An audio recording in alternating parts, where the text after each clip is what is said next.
Now question number 18। Question number 18 में क्या कहा है? The median of the data. हमें ये डेटा गिवन है 13, 15, 16, 17, 19, 20, यानी कि ये जो डेटा है 13, 15, 16, 17, 19 एंड 20, हमें इस डेटा का मीडियन निकालना है। अब ये भी हम अपने पीछे वीडियोस में पढ़ चुके हैं। हमने वहाँ आपको ये बात बताया था कि मीडियन अनग्रुप डेटा का हम दो तरह से निकाल सकते हैं। बस आपको मीडियन के लिए सबसे पहला काम क्या करना होता है कि जो भी आपके पास टर्म्स हैं उसको इंक्रीजिंग ऑर्डर में या असेंडिंग ऑर्डर में लगा सकते हैं। सबसे छोटा, फिर उससे बड़ा, फिर उससे बड़ा, फिर उससे बड़ा। सबसे पहले आपको उसको ऐसे अरेंज करना है इंक्रीजिंग ऑर्डर में। जब आपके पास इंक्रीजिंग ऑर्डर में हो जाए तो अब आप ये देखें कि आपकी मीडियन यानी कि जो टर्म्स दे रखी हैं कितनी है। तो 1 2 3 4 5 6। अगर हमारे पास नंबर ऑफ टर्म्स इवन होती हैं, यानी कि अगर हमारे पास नंबर ऑफ टर्म इवन है, सो उस केस में थोड़ा अलग कंडीशन है, और ऑड के केस में तो बहुत ही ईजी है। देखिए, इवन का मतलब ये मीडियन क्या होता है? मीडियन कहता है कि बीच की वैल्यू बिल्कुल मिडिल वैल्यू। अब आप यहाँ पे ये देखें, हमारे पास टर्म कितनी है? 6। अब अगर आप 6 को ब्रेक करेंगे, यानी कि 3 इधर कर दें अगर आप, और 3 ही इधर करें, तो बीच में तो कुछ नहीं है ना भाई, बीच में कुछ होगा ही नहीं। सो इस केस में हम क्या करेंगे? 2 इधर ले लेंगे टर्म्स, 2 पहले वाली की टर्म्स 2 ले लेते हैं और लास्ट से 2 टर्म्स ले लेते हैं, जिससे क्या हो जाता है, हमारी जो मिडिल की जो 2 टर्म्स बचती हैं, ये इवन का केस होता है। मिडिल की जो 2 टर्म्स बचती हैं उनका हम मीन निकाल लेते हैं। क्या निकालते हैं? मीन मतलब एवरेज। एवरेज अभी हमने पीछे निकालना सीखा है। जितने भी ऑब्जर्वेशन है उनका प्लस करिए, 16 + 17, और जितनी टर्म है, कितनी टर्म है? 2, उनसे डिवाइड करा दीजिए। सो ये आंसर आ जाएगा हमारे पास, यह आंसर आ जाएगा 7 + 1 13, 1 इधर कैरी 33/2। सो इसका हमारे पास जो मीन आ गया है, जो इसका मीन आया है वो क्या है हमारे पास? 32। और इसको जब आप कैंसिल करेंगे सो ये आ जाएगा आपके पास, डिवाइड करेंगे सो ये आ जाएगा 2 1 = 2, 2 6 = 12.5, यानी कि 16.5, क्योंकि इसके बीच की तो वैल्यू, ये पूरा जो फाइनल आंसर आया है हमारे पास, यही इसका मीडियन निकल के आया है। क्या निकल के आया है इसका? यही इसका मीडियन है। अगर हमें ये डेसिमल में पूछा गया है तो हम डेसिमल में कर देंगे, अदरवाइज हम अपना आंसर यहीं छोड़ेंगे। क्यों? क्योंकि हमारा जो क्वेश्चन है उसमें 33/2 ही आंसर है, यानी कि हमारा ऑप्शन 3 इज करेक्ट।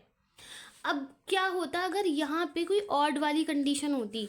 अगर ये ऑड कंडीशन होती तो उस केस में आप क्या करते? सपोज मैं यहाँ से एक टर्म कम कर देते हैं। हम इसको सिर्फ इतना लिखेंगे 13, हम इसको सिर्फ लिखेंगे 13, 15, 16, 17 एंड 19 तक। हम नहीं लिख रहे हैं आगे का। अब क्या होता कि अगर ये मतलब ऑड टर्म होती, ऑड कैसे? देखिए 1 2 3 4 5 है। अब 5 का आधा, यानी कि देखिए 2 इधर करिए आप टर्म, और 2 आप सीधे हाथ से निकालिए, 2 टर्म आप उल्टे हाथ से निकालिए। अब आपको एक बीच में टर्म मिल गई है ना, तो यही हो जाएगा हमारे पास मीडियन। सो ऑड नंबर के केस में आपको क्या करना है? सिंपल बीच वाली टर्म देखनी है, जो बीच में मिल जाए वो आपका मीडियन हो जाता है। इवन नंबर के केस में क्या करना होता है आपको? बीच की 2 टर्म उठाई जाती हैं, उनका मीन निकाला जाता है। जो भी उनका मीन आता है वही हमारे पास मीडियन कहलाता है। Next is question number 19। Question number 19 है, if the mean of some observation is 27। कोई ऑब्जर्वेशन है, उनका मीन ऑलरेडी गिवन है। हमें कितना गिवन है? Mean of some observation is 27 and mode is 45, और उसका जो हमें मोड गिवन है वो कितना गिवन है? 45। Then the median will be. So उसका मीडियन क्या होगा? क्या पूछा जा रहा है हमसे कि अगर मीन गिवन है किसी भी ऑब्जर्वेशन का 27 और मोड गिवन है 45, यानी कि जो वैल्यू गिवन है वो लिख लेते हैं। तो मीन गिवन है हमें, मीन कितना गिवन है? 27, एंड मोड हमें गिवन है इसका 45। ठीक है, फाइंड क्या करना है हमें? मीडियन फाइंड करना है। मीडियन फाइंड करना है। हमने आपको बताया था कि मीन, मोड, मीडियन में एक रिलेशन होता है। क्या रिलेशन होता है भाई? 3 to 1। 3 to 1 क्या? 3 to 1 क्या होता है? 3 median is equal to 2 mean plus mode. Simple, ये एक रिलेशन है। जब भी हमें मीडियन, मोड और मीन की एक ही क्वेश्चन में बात करी जाएगी, सो हमें क्या करना है? ये रिलेशन पुट करना है। अब जो भी हमें वैल्यूज दे रखी हैं हमें इसमें पुट करनी है और अपना आंसर आ जाएगा। तो 3 median is equal to 2 mean क्या दे रखा है हमें? 2 और मीन के बीच में कोई साइन नहीं, मल्टीप्लाई। मीन दे रखा है हमें 27 प्लस मोड दे रखा है 45। तो सिंपल हमें बस इसको सॉल्व करना है। 2 को 27 से मल्टीप्लाई, 2 7 ज़ा 14, 1 इधर कैरी, 2 2 ज़ा 4 प्लस 5 1 प्लस 1 5। सो ये आ जाएगा हमारे पास 3 median. Okay 3 median is equal to, अब 4 + 5 9, 4 + 5 9, 99।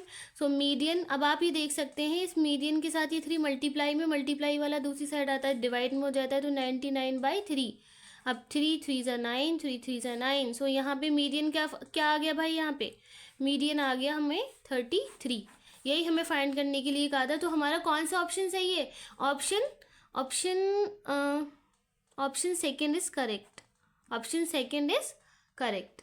अब है हमारा एमसीक्यू का आखिरी क्वेश्चन। जी हाँ, क्वेश्चन नंबर 20। चलिए पढ़ते हैं। When a die is thrown, जब भी हमारे पास एक डाई होता है, जब हम उसको फेंकते हैं, डाई क्या होता है? यहाँ पे डाई लिया गया है जो आप लूडो खेलते हैं, और जो लूडो का आप अपनी लैंग्वेज में क्या कहते हैं, उसको गोटा कहते हैं या जो भी। तो लूडो का जो गोटा होता है उसमें हमारे पास 6 नंबर होते हैं, 1 2 3 4 5 6। हम सभी ने लूडो से खेला है तो हम सभी उसको जानते हैं। क्या कहा जा रहा है इस क्वेश्चन में? When a die is thrown, जब भी हम उस डाई को फेंकते हैं खेलने के लिए, the probability of getting an odd number less than 3 is. So क्या प्रोबेबिलिटी है कि हमें एक ऐसा नंबर मिल जाए कि वो ऑड हो और 3 से कम हो? क्या कह रहे हैं? The probability of getting an odd number, हमें एक ऑड नंबर मिल जाए लेस देन 3, एक ऑड टर्म हो और वो 3 से भी कम हो। तो अब हम ये देख सकते हैं जो हमारा डाई होता है उसके आउटकम्स देखिए पहले। आउटकम्स या तो हमें 1 आएगा, है ना, या हमें 2 आ सकता है, या हो सकता है 3 आ जाए, हो सकता है 4 या 5 या 6। इसके अलावा तो कोई और आउटकम, कोई पॉसिबिलिटी ही नहीं है भाई, इसके अलावा कोई और पॉसिबिलिटी नहीं है। सो इस केस में हमें प्रोबेबिलिटी फाइंड करनी है। अब प्रोबेबिलिटी किसी भी इवेंट के लिए प्रोबेबिलिटी क्या होती है? Probability of an event E क्या कहती है? ऊपर लिखना होता है हमें favourable outcome upon total number of outcome. बस ये सिंपल सा फॉर्मूला आप इसको लर्न कर लें, total number of outcome. Favourable outcome आपसे पूछा जिसके लिए जा रहा है उसके फेवर में देखिए कितने आउटकम्स हैं। सो आपसे पूछा जा रहा है the probability of getting an odd number less than 3, 3 से छोटे, लेस देन 3। अब 3 से छोटे तो सिर्फ ये 2 ही नंबर है ना हमारे पास, है ना। The probability of getting an odd number less than 3, 3 से छोटे हमारे पास ये 2 ही नंबर हैं। अब उसमें भी क्या पूछा? Odd number. अब ऑड नंबर क्या देखना है? देखिए 1 यहाँ पे ऑड है और 2 इवन है। सो सिर्फ हमें एक ही ऐसा नंबर मिला है, एक ही हमें ऐसा नंबर मिला है जो इस इवेंट के फेवर में है। सो फेवरेबल आउटकम मतलब एक ही ऐसा नंबर मिला है, तो इसको काउंट करते हैं कितना? 1। तो एक ही ऐसा नंबर मिला है। और total number of outcome, total कितने थे? 1 2 3 4 5 6, टोटल 6, यानी कि कितने चांसेस थे आने के? 6, है ना। और उसमें से हमें अपने फेवर का जो आउटकम है वो एक ही मिला, तो इसकी जो प्रोबेबिलिटी हो जाती है वो हो जाएगी 1/6। तो हमने यहाँ से समझा 1/6 प्रोबेबिलिटी। तो इसका आंसर आ गया हमारा option first. So I hope कि हमारे जो ये MCQs की सीरीज़ थी 20 MCQs हमने बहुत अच्छे से समझ के आपको समझाए हैं। तो आई होप कि आपने भी बहुत अच्छे से उसको करा है, अपनी कॉपी में उसको समझा होगा।